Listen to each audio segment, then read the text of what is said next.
This is Boomerang from Cartoon Network. Boomerang, it's all coming back to you.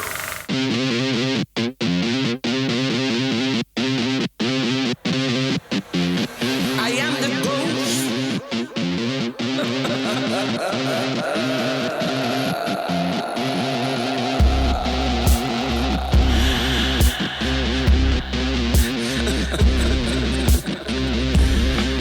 Provocative. That's what I want. Such everything is so together. Hey everybody, welcome back to What the Hell Happened to Them? A title fight is brewing. That's right, this season, Eddie Murphy versus Jim Carrey. I am your host, Patrick Skeyhill, and joining me on the line is the sexational Joe Vekeman. Yeah. And on the audio boards is Lev Van Rensselaer reminding me to remind you that you can email the cast at whathappenedtothemcast@gmail.com. All right, Joe, what movie are we doing this week? We watched 1992's Boomerang. Oh, the classic Cartoon Network spin-off channel. How many people remember that? Yes. That channel might still be on. I don't know. What if it's not that Cartoon Joe? Network doesn't exist anymore. What? What? It's like not what it used to be, I guess. I saw it it's like in shambles. What's it? Is it so? I gotta look this up. What? Yeah, no, it's Cartoon going away. Network's not a thing? Hold on. What is this? I don't think so. Holy! Well, at least okay. this. That's some news that's not relevant to this podcast that I gotta look up later. All right, wait. The Cartoon Network. You're like someone shot Donald Trump. It's like, wow, how old? It's a long time ago. It's still got a website. Oh wait, here we go. I don't know. I think it's still there. I guess it's still going, but it's much different apparently. Does it not have cartoons anymore? Well, I think that's something that's definitely happening. All right, listeners, if you know what happened to Cartoon Network, I don't have cable. So if you guys know what happened to Cartoon Network, let us know by emailing us at whathappenedtothemcast@gmail.com. All right, Joe, if it's not the TV channel that shows old Hanna-Barbera cartoons, what is the plot synopsis of Boomerang? A successful executive and womanizer finds his lifestyle choices have turned back on him when his new female boss turns out to be an even bigger deviant than he is. I mean, that sounds like the second half of the movie-ish. Yes. I'll come out and say right now, this kind of Halle Berry romance thing really came out of nowhere. Did you see that coming at all? No. Yeah. No. I didn't even want it to happen. I didn't even realize that was the plot. It just seemed like a little throwaway thing near the end of the second act that would cause a lot of drama, and then Halle Berry would get with David Alan Grier, and Eddie Murphy would get with what's her name, and Robin Gibbons. Yeah, then the movie would be over. Somehow it became a romantic comedy for like 20 minutes at the end, and then the movie was done. To me, it felt like just a series of like skits at the beginning, and especially how the way it was like shot. Yeah. It felt like I was watching. It was like a show that was like filmed live. I don't know. It had that vibe. I feel like we got two different movies here. I feel like we got mostly one movie and then a little bit. I guess that's maybe not totally fair. There is an interesting structure here. I'll give Eddie Murphy's movies, his like passion movies or his like brainchild movies, some credit. Mm-hmm. They're trying to do something a little outside of the normal Hollywood model, which I always sort of celebrate. So I'll give him that credit. His experiments are just usually ending in failure, which I think we have to acknowledge. There probably is a way to do this formula right, of a guy who's a deviant, then is on the other side of it. He's a womanizer, and then is on the other side of it and kind of gets it, and then he learns the error of his ways. The problem is you spent so much of your movie setting up Halle Berry and David Alan Grier, and no interaction between Eddie Murphy and Halle Berry, that by the time we get to the last 20 minutes, it just feels like a very harsh U-turn out of nowhere. There was a way to set it up. You could have done it. You didn't. Unless it was like another 48 hours and you cut out 50 minutes of this movie. Yeah, it's like 2/3 into the movie. That's when they start like talking and dating, right? We're pretty well into the movie. What's weird is right before that is the scene where the parents of David Alan Grier are trying to like tease David Alan Grier and Halle Berry into being like, oh, you guys will get together soon. Why would you put that right before Eddie Murphy and Halle Berry hook up? Like, it just feels like you're setting up inevitably Halle and David will get together. David Alan Grier, of course, in The Carmichael Show. And then the Keenan and Kel Go to Hollywood special. Jumanji. And Jumanji is the cop, right? It's been a long time since I've seen that one. I think this is the first time I saw him. You should have been watching some Keenan and Kel, Joe. That's your problem. Kale's so excited when they accidentally go to Hollywood that he's like, I'll finally get to see David Alan Grier. And then they see David Alan Grier, and he's like, that's not David Alan Grier. And Keenan's like, yes, it is. And David's like, yes, I am. And he goes, oh, you know what I'm thinking of? Britney Spears. That's strange to confuse those two. That's the Kale way, Joe. That's all it is. Yeah. So, Boomerang is noteworthy for being unique as it was the most expensive movie with an all-black cast and production crew for its time. Whoa. In 1992. More expensive than Harlem Nights? You had to do full period. More expensive? Yeah. This cost $40 million to make, and it made $130 million at the box office. I don't know how this cost $40 million. I'm a little unsure, too, unless your stars were really big. But who's your stars, then? Eddie Murphy. Is Robin Gibbons anybody yet? Because I'm very certain Halle Berry isn't. No, it's like very early in. Robin Givens has done she was a small role in The Wiz. No, not really. Unless she's on TV. Is she on TV? Yeah, but like TV stars don't demand that much money when you put them in movies. That's kind of the nice thing about She had them. a main role on Head of the Class. Oh, yes. 86 to 91, so right before this. I thought she looked a little familiar. Before that, she was on she had an episode on The Cosby Show. One episode Train, on The Cosby Different Show. Strokes. Yep. Different Strokes, hey. That one's not on the classic sitcom channel I have. That's weird. I It know. feels like That one hasn't popped up yet. There's also a secondary old people TV channel, but that one mostly plays stuff from the late 80s through the late 90s. So you can get like news radio on that. Murphy Brown. What else Murphy was on Brown. there? They have Night Court, but Candice I Bergen. like Night Court less. Yes, Candice Bergen. Yes, what was I saying? Oh, let's take a little moment here. Oh. Because recently Bob Newhart passed away. And I bet most of listeners know him from Elf, which I forgot he was in. But I've only saw that once in like 2004. Really? Just once? It's not part of the regular. Yeah, I didn't much care for it. I don't know. It's probably because of Will Ferrell. Yeah. I just don't like him. Bob Newhart was 94 when he passed. He was on two shows, Newhart and the Bob Newhart Show. Newhart, probably one of the most famous series finales ever. I won't spoil it for you listeners, but it is quite a good joke setup they did. When I was younger, I liked Newhart more because the cast was a little kookier, and the Bob Newhart Show is the driest of dry humor. But having been rewatching them recently on this old people channel, I now have. I like Newhart's a lot sharper, smarter writing, and I'm sorry, Bob Newhart's Show. You can see how I'm getting them confused. Well, how could you?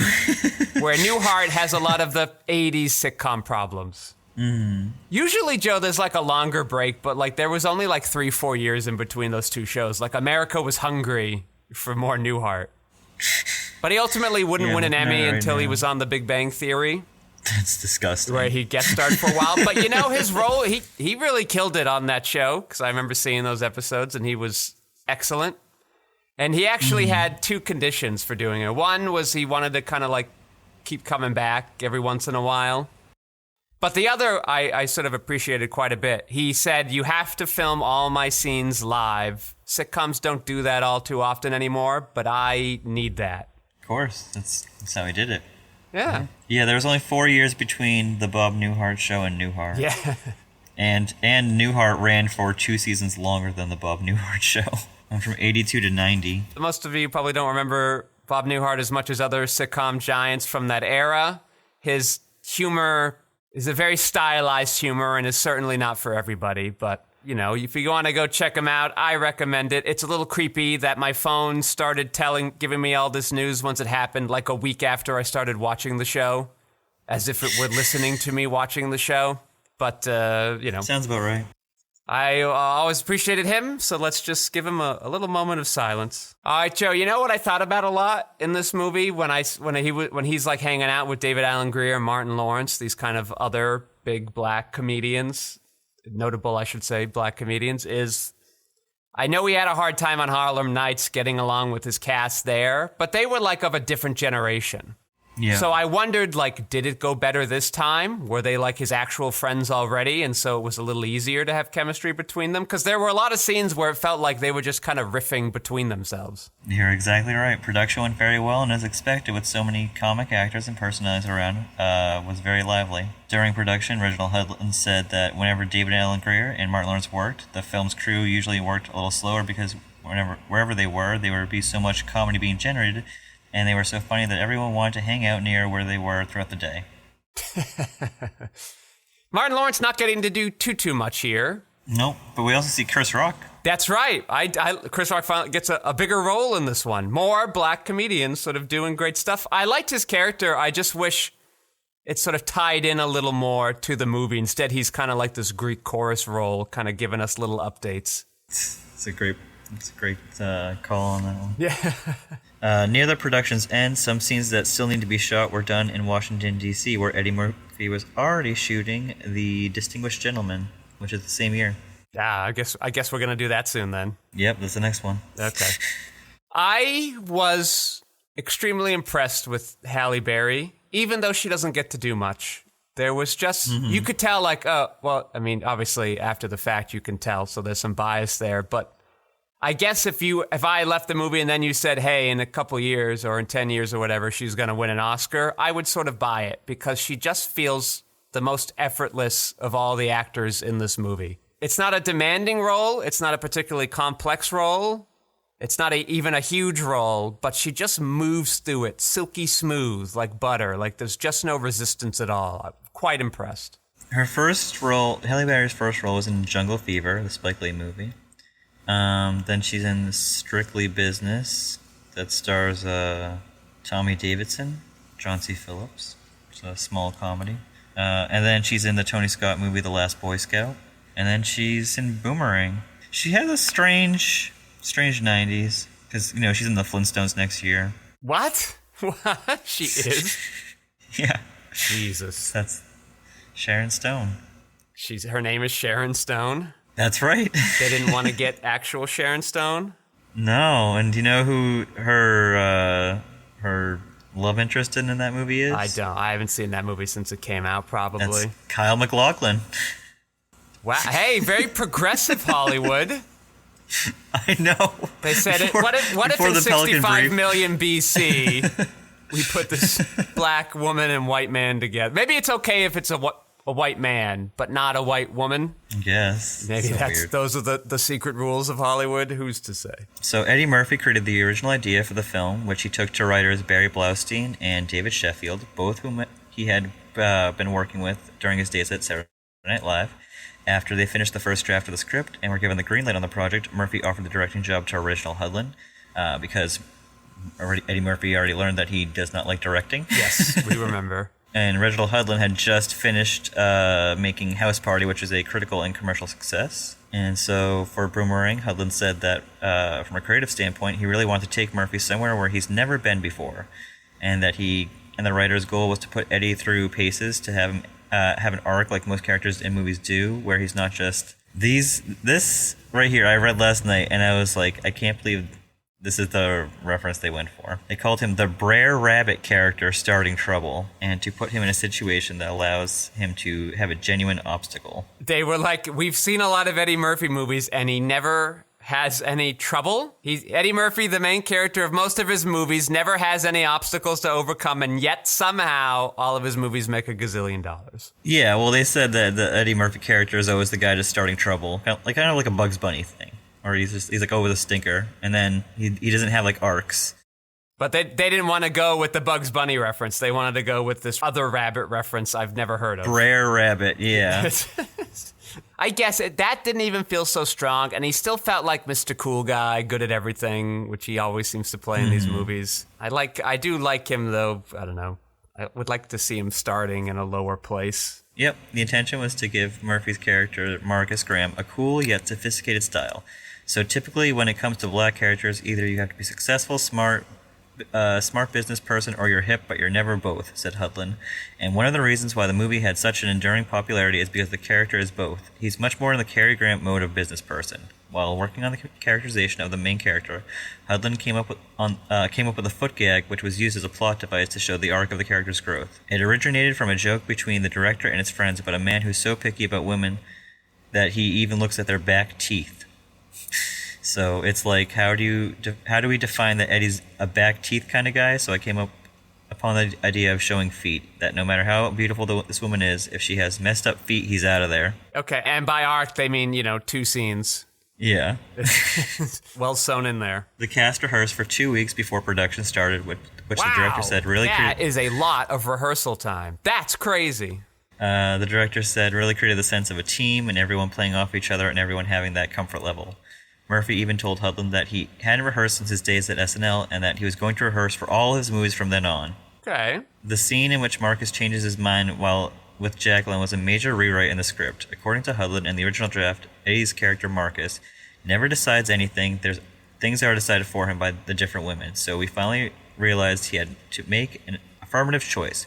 Going through the script with a buddy of mine, we talked about it, and my buddy Trey said, look, he's got to make a decision. And I said, you're right, he's got to reject her and choose her. It seems so obvious now. I'm like, what's wrong with me? What was I wrong? What was wrong with all of this, with all of us, that it took so long to figure out what we really needed to do to fix the movie? Earlier, you brought up that it was called like an enduring success movie or classic or something. I've never heard of this movie. Is that true? Like Yeah, it's okay. This movie's done pretty well. It's like one of his hidden gems of his '90s run for Eddie Murphy, according to this stuff you're looking at? Yeah, like people in general, like Eddie Murphy fans. Yeah, I was feeling bad as I was watching this. I'm like, well, I haven't heard of this. It probably wasn't a huge hit. I'm glad it did make money, but I feel bad for all of Eddie's heavily black casted films that they always seem to not do nearly as well. This did great, though. I mean, yes, all of them are still, like even Harlem Nights, they're all still making money. It's just not crazy top box office smash hit money. So it's good that he's smart to keep these budgets down. Although director Hudlin was willing to let his actors improvise, there were boundaries and rules to it so that the jokes wouldn't lead to nowhere. He explained that once the actors get a sense that someone will tell them if something doesn't work or that we're getting too far afield, then they feel comfortable doing what they do. So that's the balance that we struck. Yeah, that one came across like while they were improving, it felt like a lot. It was always in character and it was always related to the plot. So maybe they were just given like prompts to like, all right, in this one, you're going to fuck around with David Alan Grier's inability to close the deal with Halle, something like that. The soundtrack was also huge. It reached number 4 on the Billboard 200 and number 1 on the top R&B and hip hop albums charts. It had included multiple singles that charted in their own right, the most successful of which was Boyz II Men's End of the Road, which went on to be number 1 on the Billboard Hot 100 singles, and stayed there for 13 weeks, breaking Elvis Presley's previous record of 11 weeks with his version of Hound Dog. Some influences, Francois Truffaut's Jules and Jim was an influence on the story arc between the characters Angela, Gerald, and Marcus. Hudlin explained, I remember when I saw Jules and Jim when I was a kid, and that awkward feeling of two guys, one has a better time with the girls than the other, and they both fall in love with the same woman. And I remember the agony of watching the emotional stakes of that picture. And that is just a fun movie, not trying to compare myself to Truffaut on any level, but at least that's what was inspired by the moment. Yeah, okay, I see it a little bit. The pacing and the rhythm of Howard Hawks' His Girl Friday was a big influence on the picture style. Woody Allen's Annie Hall was also very influential while Hudlin was working on the project because, according to Hudlin, if you talked about contemporary romantic comedy, you're really talking about Annie Hall. Yeah, those are good references, but also it caused your movie to feel a little slow in places. And Roger Ebert. Roger, Roger, Roger. Roger, Roger, Roger, Roger. R-O-G-E-R. R-O-G-E-R. Gave the film and its stars positive reviews, calling the movie predictable but enjoyable all the time. No, Roger, no. I'm not. You did not see the Halle Berry stuff coming. I don't believe you. I refuse. He's like, I saw it from the moment I saw her name on the screen. I'm like, that's who he's gonna be with. I've seen her in 2 movies before. She's like fifth, sixth build. Like, you would not guess she's the love interest. I don't buy it. You're full of crap, Roger. R.I.P. About the critical response, Hudlin said, there was one infamous review of the film that summed up the ignorance of many critics. The movie was called a science fiction film because those writers didn't know about any successful black companies. They didn't know about Johnson Products or Johnson Publishing or Burrell Advertising or Uniworld Advertising or any black law firms, or they were just ignorant, which they just tried to pass off as wit. It was also frustrating for Eddie because he was stretching out. Why is this coming up? I don't understand. This is just, he's just responding to reviews that were like negative towards the film. And they like the reviews didn't believe there'd be a successful all-black firm? Yeah. What? Pretty ignorant. It's very ignorant. Well, it's just like, what? That's the thing you're focusing on as you're watching the movie? You're like, this company wouldn't exist. That's where your headspace is at? Like, it's wow. insanely racist. But it's just like, I don't even know that that's where your mind goes as you're watching this. Like, I'm not there being, I don't know. I guess, like, we are just part of a different time where that sounds ridiculous, but maybe that was a hyper-focus point. It just seems so bizarre. Not even the incorrectness of it, just like that's where the train of thought would go. That just feels so out of left field. It's as out of nowhere as Halle Berry's romance with Eddie. It was also frustrating for Eddie because he was stretching out, expanding the range of movies he was doing. But instead of applauding him for doing something different, they sneered. So many people love the film, from Lena Horne to Ice Cube.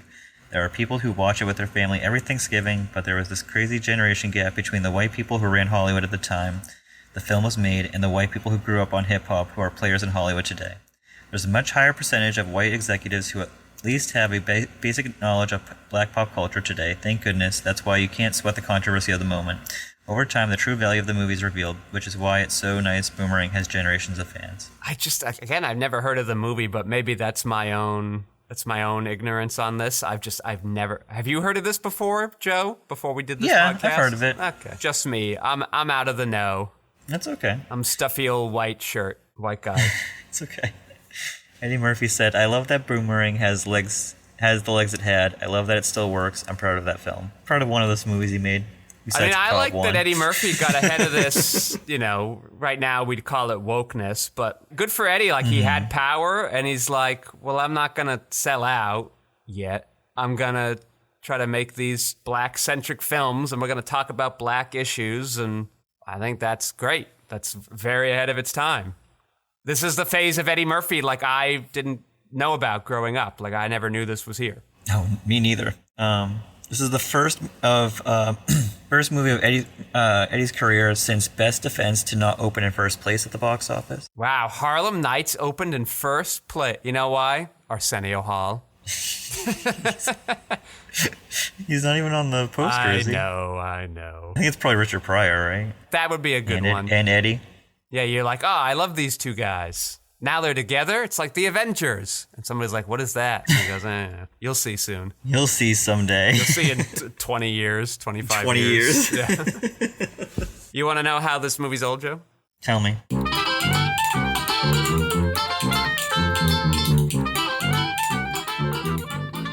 Hotel rooms use actual keys. Yeah, we don't use little badges. People use payphones, an oldie but a goodie. $100 bills have little tiny pictures of Benjamin Franklin on them.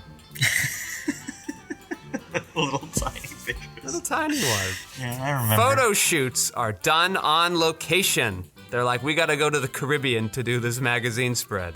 Wow, what a thought. Not happening now. Eddie Murphy isn't playing every character at this Thanksgiving scene. Couple of years away. That perfume commercial at the end that Halle Berry throws together, that is an aggressively 90s commercial.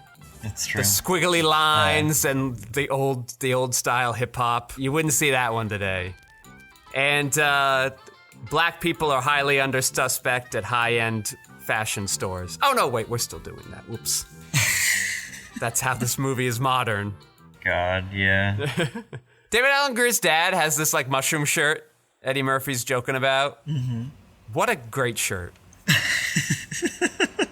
Do you think Eddie Murphy actually likes Star Trek? Maybe it doesn't. I didn't see anything in there saying that he didn't or did. The thing about the perfection thing that sort of throws me off, right? This arc that they've carefully crafted. It actually goes away during the Halle Berry portion, which also makes it feel like a different movie. Yes. Right? Like, that comes up when he's talking about, what was her name? Robin Givens? Robin Givens. Yep, that Jacqueline. Obviously, it's through that. Well, it's not through. It's in the early parts of that set up that dynamic with those two. It then never comes when he just apparently falls in love with Halle Berry. That it never comes up. Like, not even in a discussion where he's like, "Oh my God, it's okay that she's not perfect." Like, that doesn't get discussed. It just got left out or forgotten. I don't know. And the other people are like calling him selfish throughout the movie. That kind of disappears in the last quarter, last fifth of the movie too. Like, that's not something he learns to get over. He still steals the girl from David Allen Greer. Like, I guess the thing is, he gives up the job and starts working at the orphanage all off screen as they're rushing to get this movie over with, I guess. I did like how we keep going back to the friend group of Martin Lawrence, David Allen Greer, and Eddie Murphy. Like when they're at the gym, when they're at a restaurant. Yeah, like that's some good riffing. Even that stuff at the clothing store. Yep.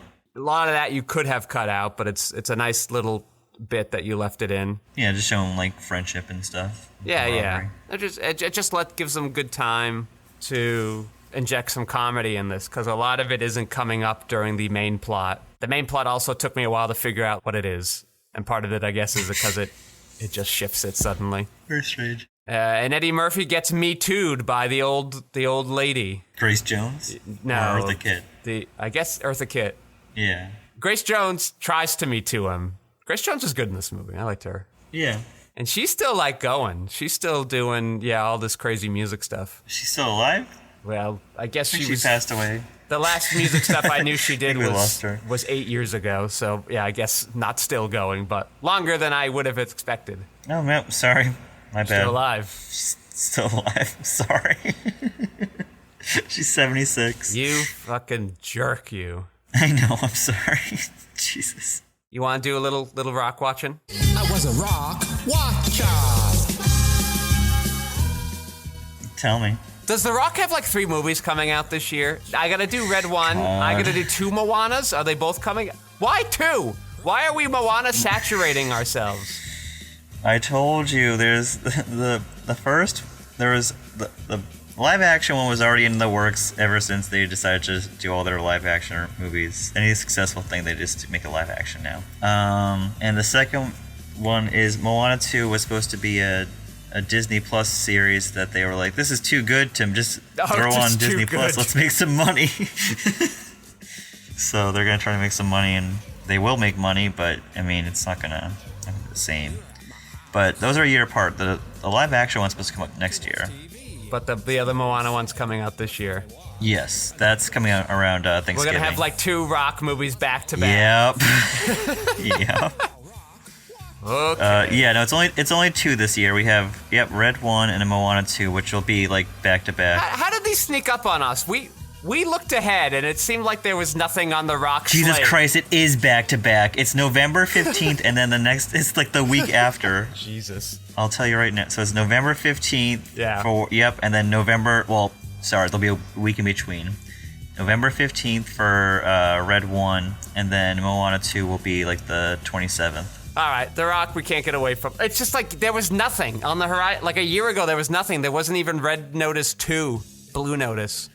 These two just come out of nowhere. It's still in production. It's pre-production. It's still the Red Notice 2? They haven't started making it yet. They greenlit it immediately. What the fuck took them so long? The 86 other movies they had to make in between that I've never heard of? Well, now The Rock is hey, I'm gonna try. I'm working with Benny Safdie. Yeah, I'm making an A24 movie. I would like to see all of our podcast people get Oscars. But after we do this, they got a little Oscar bump from our show. You're welcome, The Rock. I mean, Jack's already got 2. Yeah, I'm not worried about Jack, but Sandler will get one. Sandler's gotta get one.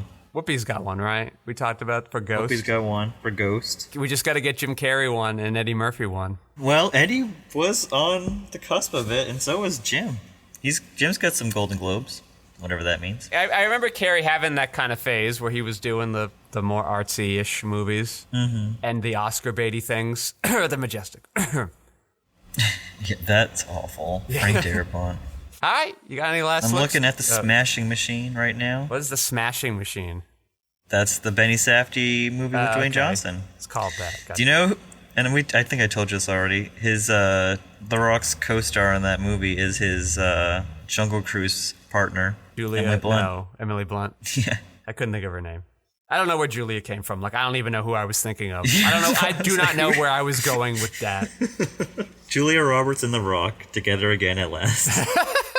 Yeah, where's that Sam Esmail film? Give me that. Also, what's Julia has something coming out this year?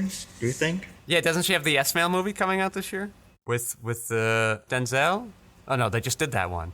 Yeah, and they switched it with Mahershala. I'm getting all confused. That's okay. Nah. No, her next one is probably coming out next year. That's the Luca Guadagnino movie. Oh yes. That's Julia Roberts, Andrew Garfield, Iowa Debris, and Michael Stolberg, and Chloe Sevigny. Wow, what a cast! Julia brings them in. Jeez. Yeah. Last looks. Eddie, that was fun. That was a nice turn from Eddie. Yeah, for me, I like the idea. Structure's a little weird, but yeah, I like the idea. I'm not a fan of the execution, but it is an improvement in his Eddie-centric, Eddie-made films compared to the IP stuff he's been doing. Like, he's sort of, but you can see he's been kind of growing. He even, like Harlem Nights, I think he wrote some of it, but here he's like, all right, I'll let the writers do this, and I'll just kind of improv when I'm on set. still an Eddie Murphy production. Yep, so I think that worked out well. His movies are doing well despite their uneven quality, so I guess he's probably going to keep doing some of these, so good for him. Why does Eddie Murphy do this movie? Well, I guess we talked about that a lot. He wanted to do this sort of different type of character that's not really seen a lot in the African-American diaspora, and it just about works, other than some weird stuff at the end. Yeah. And also, it's his movie. He wanted to do it because it's his idea, and he gets to kind of do what he wants. He's living it like, you wish you would want it. You want to do whatever you want. So he's got the blank check right now. All right, I'd like to thank Lev Van Rensselaer for being the audio maven that we are craven. I'd like to thank my co-host Joe Vekeman for stopping by. Thank you. And I am your host, Patrick Scale. You can find my features, documentaries, short films, video essays, animations, behind-the-scenes footage, and so much more at QuixoticUnited.com and social media, presumably with a similar-sounding name. Thank you all for listening. Joe, say goodnight. Good night. I'm gonna take you for a ride. No antenna. I'm in charge. No antennas. Life's a little strange, but it's okay. Well, you know what will cheer you up? This news from comicbook.com. Oh, great. Sounds like something I'm very interested in. This article's by Haley Miller from July 20th, 2024. Okay. To be reportedly interested in acquiring wrestling programming. Oh, okay. As WWE heads to its largest deal yet with Netflix in 2025, which will bring WWE Raw and original programming to its platform. What does that mean, original programming? Like maybe they're going to do like their biographies on their wrestlers that they usually do. Okay. It has thus opened the door for several other companies to reach their deal. AEW president, is that WWE? No. What's AEW? That's a different wrestling company. Oh. They're separate promotions. I gotcha. So their president, Tony Khan, Yeah. explained how WWE's deals has benefited AEW in many ways. It appears that a new platform is hoping to cash in on the success of professional wrestling by acquiring a promotion of their own. Fighting Select is reporting that free streaming platform Tubi. I like that this comicbook.com just stole somebody else's reporting and they're reporting on their reporting. Is that what this is telling me? This is definitely exactly what you're saying. Well, anyway, free streaming platform Tubi is interested in investing in a wrestling program to platform, but they are apparently looking to build it from the ground up. Instead of acquiring a promotion that already exists, they are looking to start something of their own, with professional wrestling at one of the hottest points it has ever been. Is that true? Yeah, weird. It's strange. I don't know why. What's brought about this wrestling renaissance? I don't know. Is it like Vince McMahon's gone? Let's all have fun again? I mean, yeah, but like, it's, I don't know. It's not like the quality's fine. It's just, when I texted Alberta last night because I was watching the show, and it's like every 6.5 minutes there's a commercial break, and I'm like, how do you get invested in this? It's like, and the other company, they do picture in picture. You can like watch the whole match, and like there was in a 3-hour show there was like 5 matches, and the longest one was 13 minutes. And I'm like, how do you fill up that much time on Netflix now when you don't have any commercial breaks? It's gonna be strange. Anyway, because wrestling's so popular now, many people want to break into the business. Freddie Prinze Jr. That was not a name I was expecting to come up in this article. He has been a stalwart, like writing in WWE for like over a decade. Oh yes, actor and an ex-WWE writer has discussed his process of creating his own promotion. What? Yep. And attempting to strike a television deal. He's just a big wrestling nerd. How does Sarah Michelle Gellar feel about that? She's like, oh, Freddie. He's got his quirks. He's taken fans on every step of the journey on his podcast, providing some exciting and not so exciting updates on how it's going. A few years back, Tubi was interested in acquiring MLW. Ew. What is that? It's like a YouTube wrestling show. Okay, but an ugly antitrust lawsuit which accused WWE of interfering in the deal began in 2022 and was settled a year later. It's no surprise Tubi will be looking to start from scratch this time. Interesting. Yes, so there you go. Tubi could be giving you AEW wrestling. Do you watch that at all? Yeah, that's the one I watch. Looks like it had secured a deal with Warner Brothers Discovery. Uh-oh. Yep, it's gonna be on Max. Well, for like 3 months until they break apart. Don't say that. Okay, well, they see more wrestling for you, Joe. Yeah. Freddie Prinze Jr., that's just, I did not see I know, that it's coming. strange. I never saw it either. Does he wrestle or he only writes? I think he writes. Does he wrestle as his character from Scooby-Doo? He's like, all right, gang, let's solve this mystery of who kicked your ass. It was me, and he takes off a mask. All right, what are we doing? We're doing Boomerang? We're booming? Boomerang. All right, let me take a sip of the water. Yeah, just some high-quality H2O.